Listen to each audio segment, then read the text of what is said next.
அன்பு ஊடக நண்பர்களுக்கு வணக்கம். இன்று தமிழ்நாடு பிற்படுத்தப்பட்ட ஆணையத்தின் தலைவர் ஓய்வு பெற்ற நீதிபதி திரு பாரதிதாசன் அவர்களை சந்தித்தோம். தமிழ்நாட்டில் 69 விழுக்காடு இடஒதுக்கீட்டை காப்பாற்றப்பட வேண்டும். அதற்கு ஆணையம் தமிழக அரசுக்கு பல பரிந்துரைகளை செய்ய வேண்டும். தமிழ்நாட்டில் சாதிவாரி கணக்கெடுப்பு நடத்தப்பட வேண்டும். அதிலும் குறிப்பாக பீகார் மாநிலத்தில் நடத்தப்பட்ட அந்த இந்தியன் ஸ்டாட்டிஸ்டிக்கல் ஆக்ட் 2008 அந்த சட்டத்தின் கீழ் அங்கே கணக்கெடுப்பு நடத்தி அது பீகாருடைய உயர்நீதிமன்றம் அதை அனுமதித்திருக்கிறது. அதே போன்று தமிழ்நாட்டில் உடனடியாக எடுக்க வேண்டும். இல்லையேன் தமிழ்நாட்டில் 69 விழுக்காடு இடஒதுக்கீடு உச்சநீதிமன்றத்தால் ரத்து செய்யப்படும். இந்த ஆபத்து நிலவி கொண்டிருக்கிறது. இந்த 69 விழுக்காடு இடஒதுக்கீட்டிற்கு மேல் கத்தி தொங்கிக் கொண்டிருக்கிறது. 2010 உச்சநீதிமன்றம் இந்த வழக்கு போன பிறகு உச்சநீதிமன்றம் தலைமை நீதிபதி அவர்கள் 2010 தமிழ்நாட்டிற்கு ஏன் 69 விழுக்காடு இடஒதுக்கீடு கொடுக்க வேண்டும், இன்னும் ஓராண்டிற்குள் தமிழக அரசு ஜாதிவாரி கணக்கெடுப்பு நடத்தி டேட்டாவை தரவுகளை கொண்டு வர வேண்டும், ஓராண்டிற்குள் கொண்டு வர வேண்டும் என 2010 உச்சநீதிமன்றம் தீர்ப்பு கொடுத்தார்கள். ஆனால் அதன் பிறகு எந்த அரசும் நடவடிக்கை எடுக்கப்படவில்லை. இப்பொழுது இந்த வழக்கு உச்சநீதிமன்றத்தில் மீண்டும் வந்திருக்கிறது. இந்த வழக்கை உச்சநீதிமன்றம் என்றைக்கேவனா எடுக்கலாம். எடுத்தார்கள் என்றால் அவர்கள் கேட்கின்ற முதல் கேள்வி, தமிழ்நாட்டிலே டேட்டா இருக்கிறதா, தரவுகள் இருக்கிறதா, ஏன் 69 விழுக்காடு தொடர வேண்டும் என்று தரவுகள் இருக்கிறதா என்று கேட்பார்கள். நிச்சயமாக இல்லை. பழைய தரவுகள் தான் இருக்கிறது, புதிய தரவுகள் இல்லை. இதற்கு முதலமைச்சர் அவர்கள் உடனடியாக இந்தியன் ஸ்டாட்டிஸ்டிக்கல் ஆக்ட் படி சர்வே எடுக்க வேண்டும். முதலமைச்சர் சொல்கிறாரு எங்களுக்கு அதிகாரம் இல்லைன்னு. அது தவறானது. அது சட்டமன்றத்துக்குள்ளே சொல்கிறது இன்னும் தவறானது. தமிழ்நாடு அரசுக்கு முழு அதிகாரம் இருக்கிறது. இந்த அதிகாரம் இருக்கிறது என்று உச்சநீதிமன்றம் the commission shall examine the demands for internal reservation within the most backward classes and denotified communities in the light of observation made by the Supreme Court, in particular with reference to paragraph 68 and 78, to furnish a report to the government. அதனால் supreme கோர்ட்டே சொல்லியிருக்கிறாங்க. அதில் இன்னொன்று supreme கோர்ட்டை சொல்லியிருக்கிறது முக்கியமானது என்னென்னா, we make it clear that the aforesaid observation do not prevent the state, if it so decides, from undertaking suitable exercises for collecting pertinent contemporaneous data to determine how demands for internal reservation within the backward classes can be justly addressed. இது விட என்ன வேணுங்க? Supreme court judgement விட என்ன வேணும் உங்களுக்கு? Supreme court ஜட்ஜ்மெண்ட்டில் தெளிவாக சொல்கிறாங்க என்னன்னு, மாநில ஸ்டேட்டுக்கு அதிகாரம் இருக்குது, தமிழக அரசுக்கு டேட்டா எடுக்கிறதுக்கு அதிகாரம் இருக்குன்னு சுப்ரீம் கோர்ட் ஜட்ஜ்மெண்ட் சொல்கிறாங்க.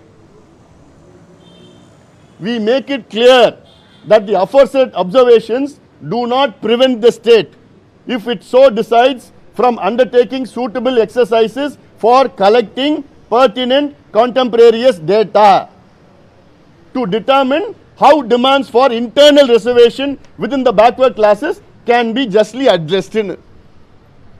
அப்போ என்ன முதலமைச்சருக்கு புரியலன்னு தெரியல, சீஃப் செக்ரட்டரிக்கு என்ன புரியல, எதுக்கு இந்த டேர்ம்ஸ் ஆஃப் ரெஃபரன்ஸ், அப்புறம் யாருக்கு என்ன புரியல?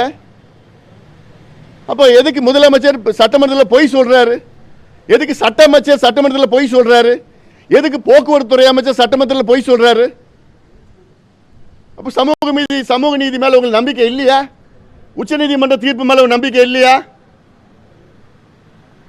அதனால இது உடனடியாக முதலமைச்சர் மறுபடியும் சொல்றேன், 69 விழுக்காடு இடஒதுக்கீடு ஆபத்து. ஜெயலலிதா அம்மையார் இருந்த காலத்தில் அவங்க இந்த 69 விழுக்காடு இடஒதுக்கீட்டை 9வது அட்டவணையில் அரசியல் சாசனத்தில் 9வது அட்டவணையில் அது பாதுகாப்பு கொடுத்துருக்குறாங்க. கான்ஸ்டிடியூஷனல் அங்கே ப்ரொடெக்ஷன் வந்திருக்குது. அதில் ஆனால் அதை மீறியும் உச்சநீதிமன்றம் இந்த வழக்கை எடுத்திருக்கிறாங்க. எடுத்து என்ன தீர்ப்புனா கொடுக்கலாம். அப்படி ஏதோ ஒரு வேலை உச்சநீதிமன்றம் 69 விழுக்காடு இடஒதுக்கீடு தமிழ்நாட்டில் ரத்து பண்ணாங்கன்னா அன்றைக்கே திமுக ஆட்சி போயிடும். முழு பொறுப்பு முதலமைச்சர் ஸ்டாலின் தான். ஏன்னா இன்னொன்று, வரலாற்றில் ஸ்டாலின் அவர்கள் பேர் அவ்வளோதான், வரலாற்றில் வேற மாதிரி எழுதுவாங்க. இவ்வளோ நான் மீண்டும் மீண்டும் சொல்லிட்டு இருக்கிறேன், இது முக்கியமான பிரச்சனை நான் சொல்லிட்டு இருக்கிறேன் நான் இது. ஆனால் இதை பற்றி ஏதோ ஒன்று அது ஒரு சுற்றி முதலமைச்சர் ஸ்டாலின் அவர்களை சுற்றி இருக்கிற 4-5 அமைச்சர்கள் இருக்கிறாங்க. அவங்களுக்கும் சமூக நீதிக்கு சம்பந்தம் கிடையாது. இவங்க எல்லாம் வியாபாரிகள், வணிகர்கள். அவங்க முதலமைச்சரை தவறான வழியில் வழி நடத்திட்டு இருக்கிறாங்க. அது கொண்டு வந்தால் இப்படி ஆகிடும், அப்படி ஆகிடும், இந்த அரசியல் வந்துடும், இவ்வளோ சீட்டு கேட்பாங்க, அது கேட்பாங்க. நடந்து முடிஞ்ச விக்கிரவாண்டி இடைத்தேர்தலில் ஒவ்வொரு தெருவுலையும் ஒவ்வொரு வீட்லையும் எந்த ஜாதி, எந்த கட்சி, எந்த சமுதாயம், எந்த மதம், அதெல்லாம் கணக்கெடுக்கிறீங்கள காசு கொடுக்கறதுக்கு. ஏன் தமிழ்நாட்டில் கணக்கெடுப்பு நடத்தினா என்ன பிரச்சனை உங்களுக்கு? ஏன் முடியல? எல்லாமே லிஸ்ட்டில் வச்சுருக்கிறாங்க. விக்கிரவாண்டி பை எலெக்ஷன் எல்லாம் லிஸ்ட்டில் வச்சுருக்கிறாங்க. எந்தெந்த வீட்டில் எந்த சமுதாயம், எந்த ஜாதி, எந்த கட்சி, எந்த மதம், யாருக்கு ஓட்டு போட்டாங்க, இப்போ யார் ஓட்டு போட போகிறாங்க, ஊரில் இருக்கிறாங்களா இல்லையான்னு. இப்போ எலெக்ஷன் மட்டும் உங்களுக்கு கணக்கெடுப்பு வேணும். ஆனால் சமூக நீதிக்கு உங்கள் கணக்கெடுப்பு வேண்டாம், இடஒதுக்கீடு கொடுக்க கணக்கெடுப்பு வேண்டாம். இதை கணக்கெடுப்பு நடத்தணும். இதை நடத்தணும்னு வச்சுக்கோங்க. ஏன் நான் இந்த கணக்கெடுப்பு கேட்குறேன்னா, எல்லா சமுதாயங்களும் எந்த நிலையில் இருக்கிறாங்க, எந்த சமுதாயங்கள் பாதிக்கப்பட்டிருக்கிறாங்க, எந்த சமுதாயம் இன்னும் பின்தங்கி இருக்கிறாங்க, எந்த சமுதாயம் அதிகமாக அனுபவிச்சுட்டு இருக்கிறாங்க.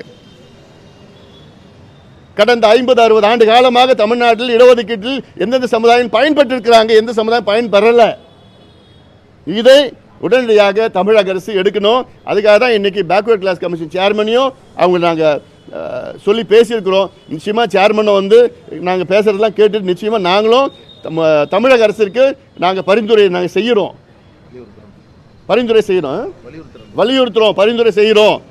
அப்படின்னு பேக்வர்ட் கிளாஸ் கமிஷன் சேர்மனும் சொல்லியிருக்கிறாங்க. நிச்சயமாக, ஏன்னா இதெல்லாம் தமிழ்நாட்டினுடைய 69 விழுக்காடு இடஒதுக்கீடு ப்ளஸ் தமிழ்நாட்டினுடைய சமூக நீதியை நிலைநாட்ட வேண்டும், காப்பாற்ற வேண்டும் என்று அந்த நோக்கத்திலே தான் நாங்கள் இன்னைக்கு வந்திருக்கின்றோம்.